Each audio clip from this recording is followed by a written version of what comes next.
Olá, seja muito bem recebido, muito bem recebida por aqui. Esse é o Domine Holding e Proteção.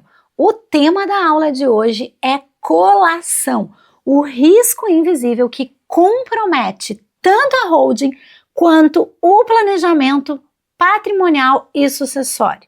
Se você não conhece, não sabe sobre esse quadro aqui, esse quadro ele faz parte do programa de aulas semanais. Um programa que eu tenho que libera aulas profundas mesmo, para que a gente possa dar o melhor da nossa advocacia para os clientes, para que a gente saia dessa advocacia generalista, comum, para uma advocacia especialista. E o tema da colação foi escolhido porque é um calcanhar de Aquiles de muitos advogados e advogadas. Da onde que veio isso? Por que eu tive essa sacada e por que eu resolvi preparar uma aula especial? Vou contar para vocês a história da dona Nilce. Quem que é a dona Nilce? A dona Nilce sentou lá na frente do meu escritório um dia e me disse assim: não, Simone, tá tudo resolvido, olha só, eu só quero que tu me ajude com umas coisas, porque assim, nós tínhamos um terreno grande aqui na minha cidade e esse terreno foi permutado por área construída com uma construtora. Cada um desses apartamentos tinha um valor considerável, nós ficamos com 3 apartamentos. Como eu tenho 3 filhos, eu já fiz tudo, já tá tudo ok, já tá com eles. Fui no tabelionato de notas e tudo certo, fiz tudo certo, tá tudo ok. O que acontece nesse lugar? Ela ia me contando essa história e o meu cérebro de advocacia começou a ficar pensando assim: gente, não acredito que essa mulher fez isso. Quem são esses filhos que ela fez? Meu Deus do céu, ela foi no tabelionato, será que ela tomou cautela? De que jeito será que ela fez essa doação? Como será? Será que esses filhos têm regime de bens? E automaticamente o meu cérebro ia fazendo organizações de perguntas que eu precisava fazer para essa pessoa. Se você já é meu aluno da especialização, se você já está na pós-graduação de holding e proteção de patrimônio, família e empresa, é só ir lá naquela aula que tem um checklist de atendimento, que essas perguntas já estão listadas para você lá e você não vai precisar ficar que nem eu pensando em que perguntas fazer. Mas então, volta para o atendimento da dona Nilce e aí vamos conversar sobre isso. O que ela fez? Ela entregou um apartamento para cada um dos filhos dela. E aí ela estava com tudo certo e só queria conferir algumas questões, porque ela tinha uma situação de saúde que já estava no limite lá e ela precisava resolver as coisas rapidamente. A orientação que deram para ela foi: não, então já faça a doação para os seus filhos e aí já resolva essa circunstância ali. E aí quando você for falecer, enfim, isso já está resolvido. E aí eu olhei para ela e retomei o método, né?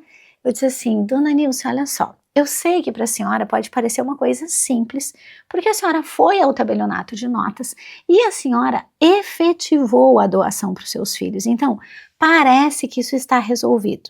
Só que nós temos aqui um jeito de atender um pouco diferente. Enquanto a advocacia comum, a advocacia normal, ela foca no patrimônio, então a advocacia comum ela vai olhar para essa circunstância que aconteceu e vai verificar essa escritura pública e vai ver se isso está ok, se isso para em pé. A ideia do método da advocacia leve é começar pelas pessoas. Depois começar a olhar o relacionamento e por último a gente vai olhar para essa escritura pública. E aí a gente vai organizando o método naquelas 4 fases que já estão lá na nossa aula que apresenta essas 4 fases de atendimento, né? Então, por que ela me trouxe isso? E aí eu fui olhar para esse caso concreto, é que eu me dei conta que colação é uma coisa que nós precisamos conversar. O que a dona Nilce tinha na vida dela, gente? Um dos filhos continuava morando no apartamento. A gente está falando de apartamentos de valores muito consideráveis, algo em torno de 6 a 7 milhões cada um, tá? Então, para que vocês tenham ideia de que a gente não está falando assim, e mesmo que fosse de um apartamento pequeno, quanto menos valor a gente tem, mais a gente precisa cuidar, né? Então, a gente pode olhar para isso. Todos os apartamentos eram avaliados mais ou menos no mesmo montante naquela hora que nós conversávamos. Só que nessas fases de entrevistas que a gente tem, vocês sabem que a fase que é a de número 2 é a fase que eu vou fazer a rodada de reuniões. E aí nessas reuniões eu descobri que um dos filhos ainda morava dentro desse apartamento, estava usando, que estava tudo certo, que estava tudo ok e permanecia ali. O irmão mais velho era um cara que tinha muita visão de negócio, muita oportunidade de negociar, e ele fez a venda desse apartamento ainda antes de fazer as primeiras benfeitorias, porque vocês sabem que quando as obras são entregues, existem ali o piso, que às vezes é a pessoa que escolhe, ou as tubulações, ou as opções ali, se vai ser cozinha americana, se vai ser uma cozinha fechada. Esse irmão mais velho, rapidamente, passou nos cobre o apartamento, né? Porque ele tinha interesse em fazer um investimento na situação empresarial dele, e para ele mais valia vender esse imóvel antes disso acontecer do que a gente precisar esperar e aí ele ter todo um gasto de paramentar o apartamento, investir ali piso, botar, escolher isso, escolher aquilo outro. Então, esse irmão mais velho entregou esse apartamento rapidamente e trocou esse apartamento por dinheiro. Já a filha, que era a mais nova, então o do meio, morava lá. A mais nova, ela estava naquela dúvida, vendo ou não vendo, o que eu faço, etc e tal. E como a doação tinha sido feita depois da organização familiar, essa menina, ela fez, gente, a venda do apartamento em um outro momento. E ela tinha feito as benfeitorias que o primeiro irmão não tinha feito. Então ela colocou piso, ela colocou parede, ela colocou o granito todo de separação. Eu me lembro que ela ainda ficou bem na fase 2 conversando, né? Ela dizia assim, não doutora, eu gastei muito dinheiro nisso aqui, eu gastei muito dinheiro porque eu fiz todo um investimento, eu achava que eu ia morar, achava que era para minha família, mas acabou tendo que vender. Então olha só o que a dona Nilce tinha na mão dela. Uma ideia de que tinha sido muito justa com os seus filhos, porque ela tinha entregue um apartamento para cada um no mesmo prédio, mais ou menos com o mesmo valor, e estava tudo certo na cabeça dela.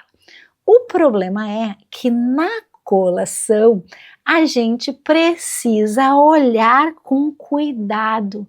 E precisa olhar com cuidado porque a atitude que cada um desses herdeiros tomou com os bens traz efeitos diferentes para um eventual inventário. E aí o que a gente olhou lá? Bom, cheguei na fase então de análise dos documentos, estou lá na fase 4, já minutando o que precisava, e então, já com o material aquele que vocês já têm lá, quem já está na pós já sabe, né? A gente tem um material que conduz à organização sucessória. E aí eu já estava fazendo essa fase, que conduz à organização sucessória, tá? E aí eu fui olhar as escrituras públicas então. Presta atenção, gente, que eu não estou focando somente no instrumento. Eu primeiro fiz todas as etapas anteriores e agora estava olhando para isso. E aí olhando, eu percebi que não tinha dispensa da colação nessas escrituras. Por que não tinha? Eu entendo. O tabelionato de notas entendeu que todos eram herdeiros necessários dela, que todos estavam recebendo a mesma quantia, então, como era um apartamento, cada um dentro do outro, não teria problema nenhum, então não dispensou da colação. E aí, gente, sem essa dispensa, olha a bagunça que dá num processo de inventário, ou num processo de organização do patrimônio dessa senhora. Por isso que essa aula foi preparada. Então, parece que é uma aulinha sobre colação de bens, mas na verdade ela é um passo a passo para que você consiga mapear os riscos das coisas que o seu cliente fez sem te consultar, das coisas que o seu cliente fez achando que estava fazendo certo e que na verdade está fazendo errado. Bora para a aula então, dá-lhe lá, vamos lá. Vamos começar conversando aqui sobre essa situação da colação. Galera, bota a lâmina lá no quadro para mim, vamos dividir aqui. Colação. Esse é um dos pontos mais ignorados e perigosos da sua sucessão. Doações que são maltratadas comprometem a partilha. Ah, Simone, mas eu não sei muito bem como, o que a gente tem? Pois então, a gente precisa aprender a olhar para isso. E quando há omissão na escritura pública, surgem os bens sonegados. Quando a pessoa omite as coisas que recebeu, surgem os sonegados. Beleza, Simone, isso a gente já sabe. Bens sonegados é um outro assunto que é bastante importante para a gente e vai ser tratado numa próxima aula. A aula de hoje, ela é uma aula sobre colação. Bora lá, vamos continuar então. Quais são os fundamentos ou qual é o fundamento da colação, certo? Colação é a conferência dos bens que são doados em vida. A colação tem por finalidade igualar a legítima entre os herdeiros. E onde é que está a disciplina jurídica da colação? Está dos artigos 2002 a 2012 do Código Civil. Esses são os fundamentos dela. Como que a gente precisa aprender a lidar com colação? Então, vamos começar olhando para a concepção prévia. Toda pessoa tem, quando tem herdeiros necessários, uma fração do seu patrimônio que é parte disponível e uma fração do seu patrimônio que é parte legítima. Simone, isso é chover no molhado. Mais ou menos. O que as pessoas não sabem aqui é que durante a minha vida patrimonial toda, eu tenho um disponível e eu tenho uma legítima. Ai, Simone, não estou entendendo. Olhem aqui para mim. Deixa eu ver se eu pego aqui uma folha pra gente. Olha só. Vamos imaginar, eu vou fazer de lápis e eu sei que não vai aparecer direitinho, mas eu sei que vocês vão conseguir identificar o que eu tô falando. Eu, Simone, tenho um círculo. Dá pra ver, galera, meu círculo? Claro que não. Mas eu peguei o círculo e cortei ele no meio. Dá pra vocês imaginarem eu pegando um círculo e cortando ele no meio? Esse círculo, ele é a vida de cada um de nós. Então, cada vez que eu pratico um ato de disposição patrimonial, eu estou usando uma dessas duas partes. Eu não pratico o ato de disposição patrimonial totalmente livre. Todo o ato de disposição patrimonial que eu tenho, ele vai ser tirado ou da parte legítima ou então da parte que é a parte disponível. Quando eu faço isso para os herdeiros, e agora eu vou fazer aqui, ó, deixa eu botar aqui para vocês enxergarem. Se eu disse que tirei da disponível, o bem sai deste ladinho aqui. Se eu disse que eu tirei da legítima, o bem sai deste outro ladinho aqui. E aqui está a grande confusão da maioria dos advogados comuns, porque o advogado comum, ele não está atento que ele precisa fazer essa escolha consciente. Quando o cliente vai lá sem advogado e pratica ato de entrega patrimonial, o cliente nem sabe se ele está tirando desse lado ou tirando desse lado. Mas a gente que é técnico, a gente precisa saber de onde que o cliente está tirando o bem. Se o cliente não fizer opção nenhuma no momento da liberalidade, o cliente está tirando. Se eu doei para uma pessoa que não é minha herdeira necessária, eu tiro da parte disponível. Portanto, Ivete Sangalo, que é sempre a pessoa que recebe os meus bens, né? Tá lá, eu sei que vocês já riram disso lá na aula que eu falo de sucessões. Por que que eu deixo para a Ivete as minhas coisas? Porque eu sei que se eu deixasse para uma instituição de caridade, se eu deixasse para alguém que precisa, vocês iam querer salvar essa deixa. Então eu deixo para a Ivete que não precisa, que é uma pessoa que eu admiro e respeito o trabalho, para que vocês levem a crer aí, levem a desenvolver o pensamento sem nenhum tipo de condicionamento de necessidade. Então, se eu entrego bens para pessoas que não são minhas herdeiras necessárias, e eu preciso dizer para vocês que Ivete não é minha herdeira necessária, ela não é minha filha, ela não é minha mãe ou pai, ela também não é minha cônjuge ou minha companheira, tá bem? Deixando claro aqui, vai que alguém pergunta, né? Eu estou deixando do disponível, mas se eu entrego a pessoas que são minhas herdeiras necessárias, então, ó, eu estou entregando da outra parte. Por quê? Porque é assim que a legislação diz, depois eu mostro os artigos para vocês. Então, a presunção, quando nada é dito, é que pessoa que entrega para qualquer do povo, entrega aqui, deste disponível. Pessoa que entrega para herdeiros necessários, entrega aqui, ó. Viram aqui os dois lugares? Entreguei para Ivete, do lado de cá. entreguei para o herdeiro necessário, lado de lá.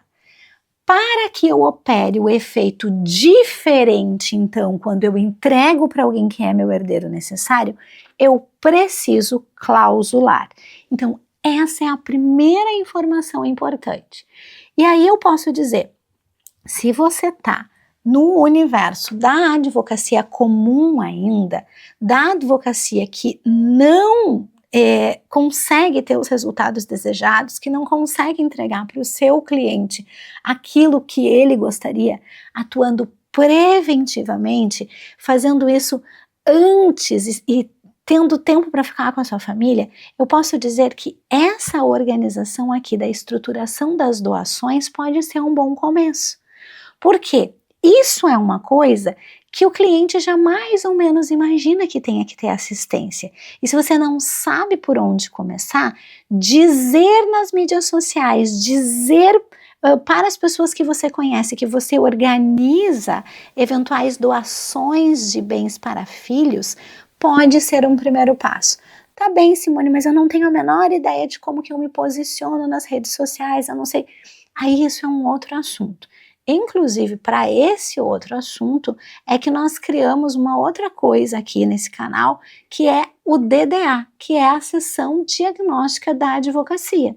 E o que é o DDA? É uma sessão em que alguém da minha equipe senta com você e faz um diagnóstico de todas as áreas da sua advocacia, e aí você ganha consciência sobre qual área da advocacia que está faltando para conseguir implementar essa advocacia especialista.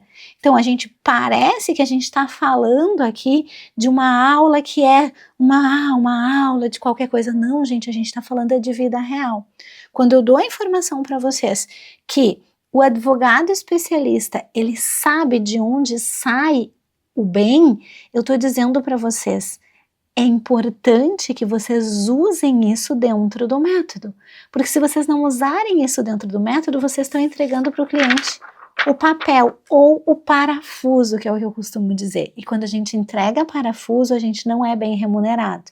Quando a gente entende que saber de onde sai o bem e clausular a dispensa da colação quando for de um herdeiro necessário, fazendo com que saia do disponível e não da parte legítima, é planejamento patrimonial e sucessório, eu mostro para vocês a oportunidade, porque a maioria dos advogados que ainda não enxergaram essa zona cinza de proteção não sabe disso. Dito isso, gente, onde que estão dispostas as doações? Volta para cá.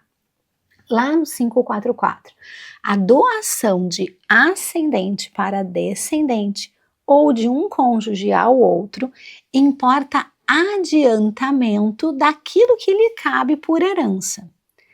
Nula é também a doação quanto à parte que exceder a de que o doador, no momento da liberalidade, poderia dispor em testamento. O que ele está dizendo aqui, gente? Ele está dizendo o seguinte, olha, se você entrega para a Ivete, você está tirando do disponível, mas se você entrega por um descendente ou por um cônjuge, você está adiantando o que cabe por herança. E se você entregou a mais, bum, você tem nulidade. Então, olha aqui, se você entrega para a Ivete, tenho do disponível. Se você entrega para herdeiros necessários, você tira da legítima. E se você entregou a mais, você tem nulidade. Então, 50% é o que você pode entregar para que as pessoas não tenham nulidades. Dito isso, bora para cá. Então, o conceito de colação, a noção de colação, é um ato no qual os descendentes que concorrem à sucessão ascendente comum são obrigados, para igualar às legítimas, o valor das doações que dele em vida receberam sob pena de sonegação. Simone, aqui só está falando dos descendentes, isso cabe para os cônjuges e companheiros? Sim, cabe. Por que que cabe? Porque são herdeiros necessários. E se são herdeiros necessários, a gente vai ter isso. Se algum dia o cônjuge ou companheiro sair da lista dos herdeiros necessários, isso não mais será útil a eles.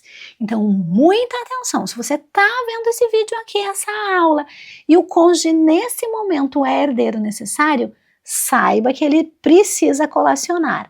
Mas se em algum momento tiver uma mudança na legislação e ele não for mais herdeiro necessário, ele não vai precisar colacionar, porque colação é ato de herdeiro necessário. Tá bem, Simone, vamos seguir nossa vida aqui. Quais são as regras técnicas essenciais? Só descendentes são obrigados à colação. E agora você que está vendo a aula, que não pegou o material de gaiato, vai saber. Também o cônjuge ou companheiro, anota aí nessa parte do material, tá bem? Porque quem não assiste a aula não vai saber disso. Isso é de propósito, porque eu quero dar informação para quem é comprometido comigo. Apenas doações gratuitas entram, por quê? Doações que sejam remuneratórias ou que tenham algum caráter de onerosidade, elas não entram nessa contemplação. E eu preciso olhar o ato da liberalidade. Aí eu separei esse RESP para gente, que é o RESP 1.166.568 do STJ. E a correção monetária, Simone, a gente aplica? A gente vai aplicar. Não juro, mas correção monetária sim. Bora lá conversar. Quem é que é dispensado da colação, que eu não preciso colacionar? Doações que são imputadas à parte disponível, então olhem aqui para mim. Estou aqui, Ivete, parte disponível. Aqui, descendentes, ascendentes e cônjuge, pessoas que são herdeiras necessárias, tá? Aqui.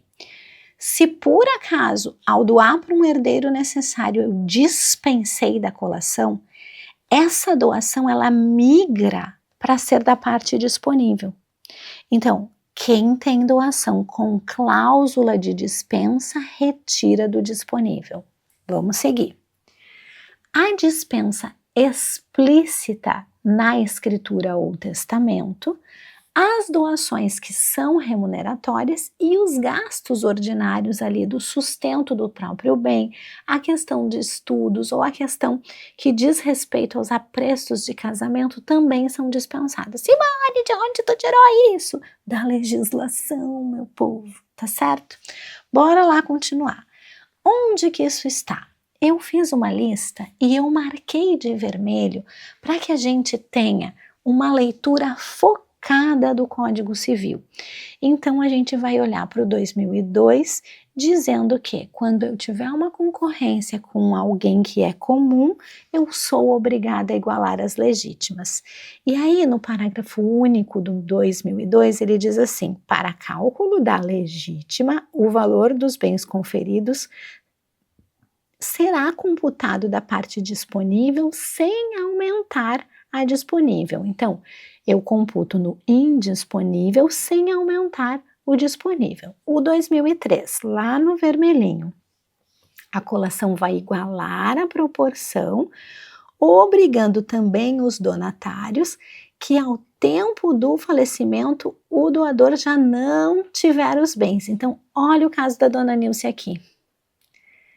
Eu tenho 2 irmãos que não têm mais os bens e um irmão que tem os bens. Então, olha onde que essa gente amarrou seu bode, como eu costumo dizer. Por que que aqui vai dar ruim, gente? Porque tem 2 irmãos que já não possuem o bem e tem um irmão que tem o bem. Então, aqui vai dar ruim. Vamos seguir. Se computados os valores das doações feitas em adiantamento de legítima não houver no acervo bens suficientes para igualar as legítimas, os bens vão ser conferidos em espécie, ou seja, aquele que ficar devendo vai ter que botar dinheiro dentro do cofre, vai ter que botar dinheiro dentro do inventário. Ou quando deles já não dispõe o donatário, pelo seu valor ao tempo da liberalidade. Então, olha aqui para mim. Muita atenção aqui. Se vendeu, eu vou ter que usar o dinheiro. Eram 6 milhões, Simone. Exatamente, por serem 6 milhões é que esse rapaz talvez tenha que botar 6 milhões dentro aí do procedimento de inventário. calma que a gente já vai chegar lá. O 2004. O valor da colação dos bens será aquele certo ou estimativo que lhes atribuir o ato de liberalidade. Guarda essa expressão aí, ó. Ato de liberalidade, porque aqui a gente tem uma polêmica. Aí vão ser conferidos na partilha, depois as benfeitorias, elas vão ser acrescidas e aí a gente tem disciplina específica. Depois a gente tem dispensa da colação pelo 2005, a gente já falou sobre ele, eu deixei aqui para que você possa ter acesso a esse material. E presumem-se imputadas da parte disponível, deixa eu pegar o mouse aqui, ó, olha aqui, vocês estão vendo aqui onde eu estou marcando? Ó, a liberalidade feita a descendente que, ao tempo do ato, não seria chamada sucessão na qualidade de herdeiro necessário. Quem que é aqui, gente? Ivete Sangalo. Se a Ivete é essa pessoa, ela não é alguém que precisa colacionar. Então, presumo que é do disponível. Vem aqui para mim. Se um cônjuge não mais for herdeiro necessário ou companheiro no momento que você está assistindo esse vídeo, a gente vai presumir que aquilo que foi doado para ele também sai da parte disponível. Feito? É preciso fazer esse combinado. Muita atenção aqui. Agora eu vou ter que separar vocês entre as pessoas que são as minhas alunas da pós e as pessoas que não são minhas alunas da pós. Vou separar um pouquinho, vou falar com os meus alunos. Gente, tem uma aula bem profunda sobre colações e sonegados, tá? Onde é que ela tá? Tá na parte de sucessões. E quem é da mentoria, gente, tá? Quem é da ARP, da Aceleradora de Resultados em Proteção, pode solicitar qualquer um dos entregáveis, tanto o SOS quanto o atendimento com a equipe personalizado, se você tiver com dificuldade de fazer isso na prática, porque às vezes isso que a gente vai trabalhar agora pode dar algum tipo de ruído de comunicação, e aí você, se precisar de um profissional da área da perícia, por exemplo, entreguei a empresa para um filho, não sei qual é a estimativa de valor que eu uso, então, na mentoria você pode usar sim os entregáveis do SOS, e você pode usar o entregável da equipe para que a equipe possa te auxiliar a fazer isso, tá bem? Então, desculpa aí galera que está assistindo que ainda não é meu aluno, mas para eles eu tenho entregáveis específicos dessa situação. Volta para cá. O excesso, ó, será apurado com base no valor dos bens que no momento da liberalidade tinham. Guardem essa informação. E aí, se eu doei a mais, a gente vai reduzir. E se eu doei do disponível mais de 50%, a doação é inoficiosa. Olhem para mim.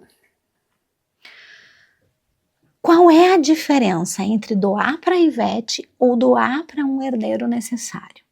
Quando eu dou para a Ivete e eu passo 50%, a parte que a Ivete recebeu a mais é nula por inoficiosidade. Se eu dou para herdeiro necessário e ele recebeu a mais do que ele deveria ter recebido, a gente reduz o montante econômico dele. Então, são tratamentos jurídicos diferentes. E aqui a maioria dos advogados erra, tá? O advogado comum não sabe. Ah, não é nula, é inoficioso para o filho. Gente, não é. Então, assim, calma. Bora para lá. Vamos trabalhar aqui. Depois a gente tem a conferência e agora a gente tem a informação. O excesso sobre a legítima e disponível, a gente tem uma nulidade parcial. Inoficiosidade para o disponível e redução proporcional para a parte legítima. Beleza. A gente tem neste assunto uma grande polêmica e é aqui que mora o perigo de um planejamento feito sem advogado, igualzinho que a dona Nilce fez. A gente tem no Código Civil a disciplina dizendo assim, tá, quanto que cada filho tem que trazer de volta? Então, olhem aqui para mim, só para a gente trabalhar. Eu vou pegar os irmãos lá do caso da dona Nilce, ok? Irmão A, irmão B e a irmã C. Irmão A vendeu por 6 milhões logo que começou e nem fez benfeitoria nem nada, vendeu por 6 milhões. Feito. Irmã C o irmão B mora, lembra? Irmã C fez benfeitorias de monta dentro do imóvel, mas só conseguiu vender por 5 milhões, porque ela vendeu depois. Esse irmão aproveitou a onda do início do negócio e conseguiu a venda mais rápida. Essa moça aqui só conseguiu 5 milhões e ainda tendo botado dinheiro dentro do apartamento, tá? E esse aqui ainda mora. E hoje, gente, cada um dos apartamentos tem uma avaliação de 7 milhões e meio, mais ou menos. Então, olha aqui comigo. Um irmão tem proveito econômico de 6 milhões, a segunda irmã tem um proveito econômico de 5 milhões, porque ela comprovou que fez um investimento ali de 500 mil reais, e o irmão que mora tem um proveito econômico de 7 milhões e 500. Então, a dona Nilce, que achava que estava gerando para os filhos um tratamento igualitário, gerou um tratamento parecia igualitário. O problema é que a legislação do Código Civil diz assim: eu vou usar o valor da época da liberalidade.